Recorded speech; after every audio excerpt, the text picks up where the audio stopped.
Merci beaucoup, Olivier Meillac, je suis directeur de recherche à l'INSERM et je dirige l'unité INSERM à La Réunion qui s'intéresse au diabète et aux complications du diabète. Et le projet s'appelle Mascareigne, vous admirerez l'acronyme, Mascareigne étant un ensemble d'îles dont La Réunion fait partie, avec notamment l'île Maurice. Donc vous l'avez deviné, le cœur du projet va reposer sur une cohorte en population générale ayant place à La Réunion. Pour répondre à quoi comme question? À essayer d'identifier des marqueurs circulants qui sont le chaînon manquant entre les microbiotes, c'est pour ça que j'ai surligné le S, et les troubles métaboliques. Comme l'a souligné Karine, il n'y a pas que le microbiote intestinal, et on va s'intéresser aussi au microbiote oral salivaire et au microbiote sanguin en partant de l'hypothèse qu'il est en fait un facteur intégratif de certains microbiotes qui peuvent passer dans la circulation sanguine, que ce soit provenant de la sphère orale ou intestinale.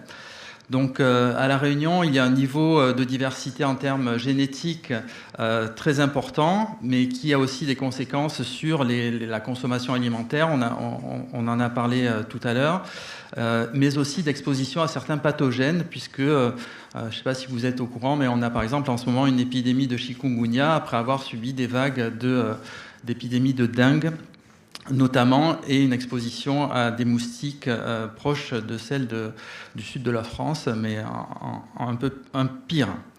Donc c'est une configuration assez unique pour aborder ces relations entre microbiote et troubles métaboliques et les différentes interactions qu'il peut y avoir. Donc l'idée, les objectifs, c'est vraiment d'identifier les marqueurs et les mécanismes qui sont multiples pour identifier des cibles sur lesquelles on pourrait intervenir en prévention ou en thérapie par la suite. Donc cette cohorte en population générale, la promotion INSERM, cible 1000 sujets pour lesquels on a recueilli le plasma, le sérum, l'ADN, la salive, les fesses, l'urine, mais aussi un swab de peau pour avoir accès au microbiote cutané, et des échantillons de cheveux pouvant être le reflet d'une exposition à certains toxiques.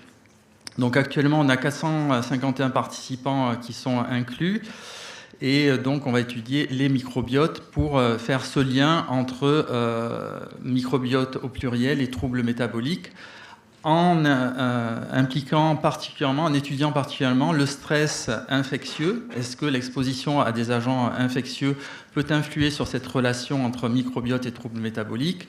Bien entendu, l'alimentation, mais d'autres facteurs qui peuvent intervenir, comme la génomique humaine, de l'hôte en particulier. Vous avez eu plusieurs questions de Sylvain qui est dans la salle, qui s'intéresse beaucoup aux effets en fait, des variations génétiques de l'hôte sur cette relation, mais aussi d'autres facteurs environnementaux.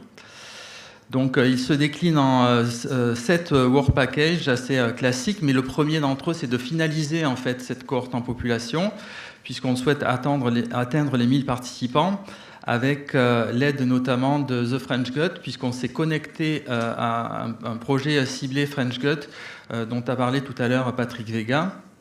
Donc on va finaliser cette collection biologique qui est associée à un questionnaire très très complet incluant un questionnaire alimentaire.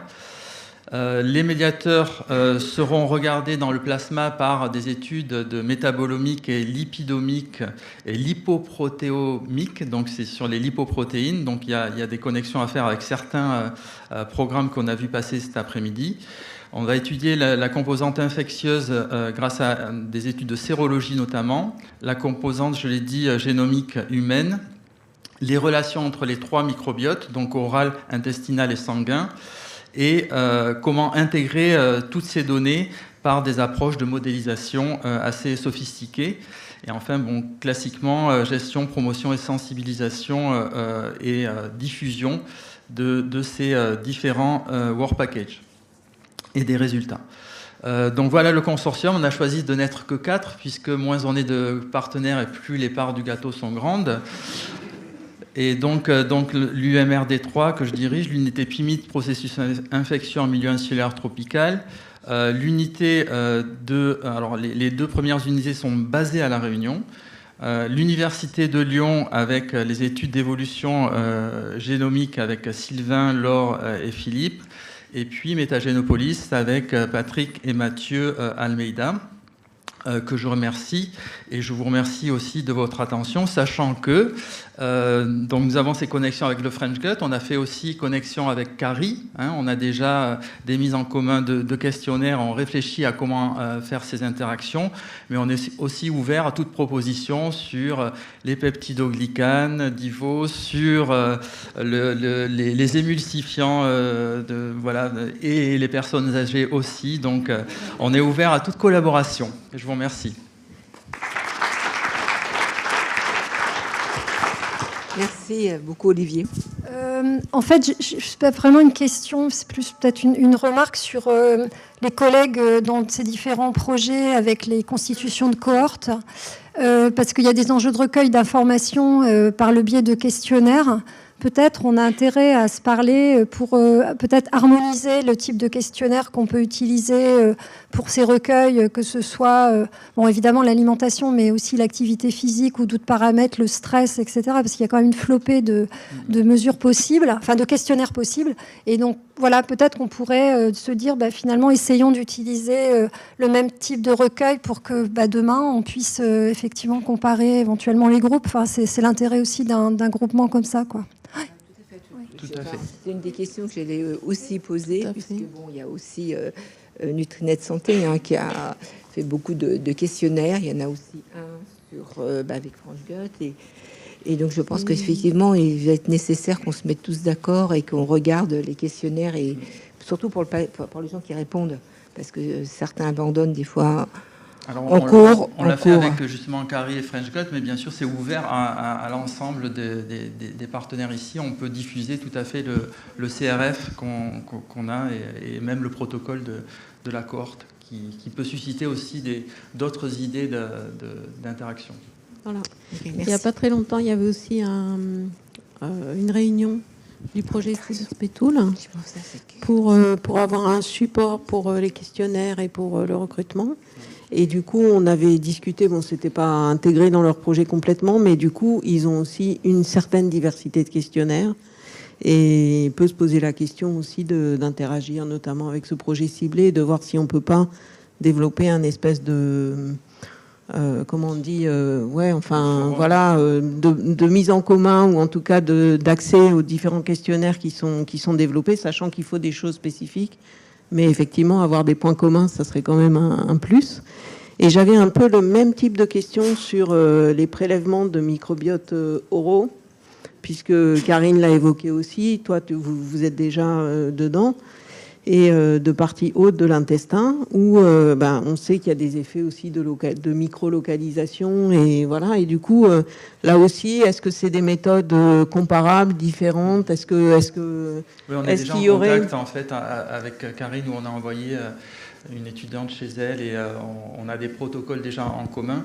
Mais sachez que pour cette cohorte-là, du CPP, on a obtenu l'autorisation d'avoir la salive, c'est pas très compliqué, mais d'avoir aussi du microbiote parodontal, où là, il faut aller chercher dans 4 sites différents de la bouche, ça fait pas si mal que ça, le microbiote qui se cache justement dans la poche parodontale, à l'interface entre la dent et le tissu de soutien. Donc on a aussi cette possibilité, mais la salive, c'est quelque chose de plus commun, et les protocoles, on vérifiera qu'ils soient standardisés. Mais c'est vaste. Mais du coup aussi par rapport au projet préanalytique qui vise à produire des guidelines ou des recommandations sur la collecte. Bon, évidemment, il y a un gros focus sur collecte de sel parce que c'est quelque chose qui est très utilisé et très avancé.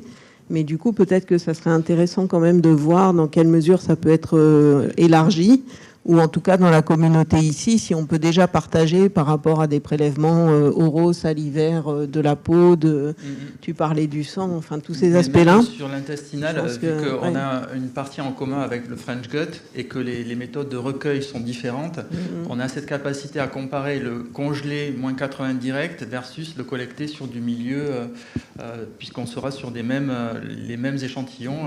Question, est-ce que ça vaut le coup de les séquencer 2 fois selon selon des techniques différentes ou pas. C'est peut-être après l'analytics de nous le dire.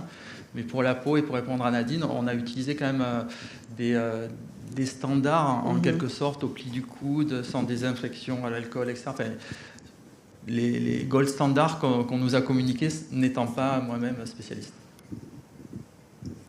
Ok. Merci. Merci beaucoup. Merci beaucoup.